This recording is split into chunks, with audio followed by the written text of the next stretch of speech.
will henceforth be the official policy of the United States government that there are only two genders, male and female.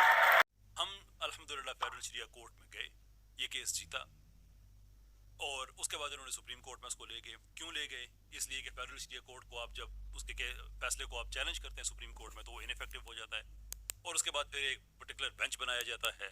وہ bench جو ہوتا ہے وہ شریعہ compliant bench ہوتا ہے, یہ شریعہ بینچ ہوتا ہے. وہ کب بنے گا؟ جب تک نہیں بنے گا تب تک پچھلا فیصلہ جو ہے وہ فیڈرل شریعہ کورٹ نے دیا ہوا ہوتا ہے وہ غیر فعال ہو جاتا ہے, اور آپ جو بھی حرام کاری کرنا چاہتے ہیں آپ کر سکتے ہیں. سود والے میں بھی یہی ہوا, ارلی 90s میں وہ فیصلہ آیا تھا, شریعہ بینچ نہیں بنا. اب دوبارہ ان کی مرضی یہی تھی کہ اس کو ہم لمبا کھینچیں.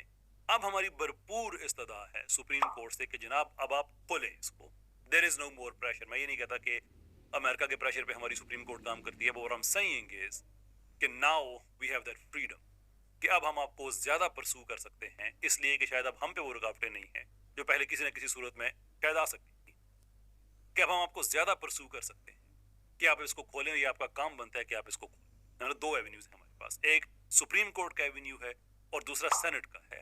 ہم یہ جاننا چاہتے ہیں کہ وہاں پہ جو خنسا پروٹیکشن ایکٹ, جس کی ایک پروویژن پہ ہمیں اعتراض تھا کہ وہ غیر شرعی تھی, apart from that it was a brilliant legislation otherwise, وہ کیوں ایک سمپل ایک دن کی اس کے اوپر بحث ہے وہ پاکستان کے اندر قانون بن سکتا ہے, وہ کیوں نہیں بنا اتنے time? For what possible reason? کیونکہ ہوا یہ ہے کہ اس کے نہ بننے کی وجہ سے یہ لوگ اتنے دلیر ہو گئے کہ یہ کیمرے میں بیٹھ کے آ کے کہتے تھے کہ اگر ہم یہ حرام کاری نہ کریں تو لوگوں کی فرسٹریشن دور نہیں ہوگی. اتنے زیادہ یہ دلیر ہو چکے تھے کہ ان کو پتا تھا کہ ہم پروٹیکٹڈ ہیں, اب تو نہیں ہے. فار دیٹ ریزن اب ہم کہتے ہیں پارلیمنٹ سے بھی کہ آپ اپنے حصے کا کام کریں.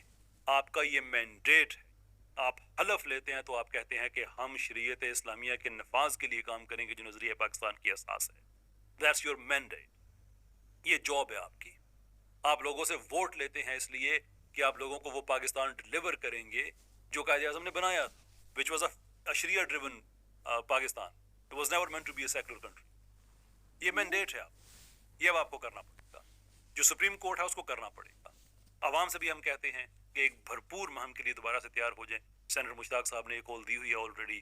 another reinvigorate کرنا ہے اسی طرح سے جیسے ہم نے 1-2 سال پہلے کیا تھا کہ سارا پاکستان کھڑا ہو گیا تھا and they were on the back foot.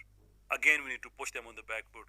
قانونی طریقے سے, آئینی طریقے سے, جو بھی قانون کے اندر گنجائش ہے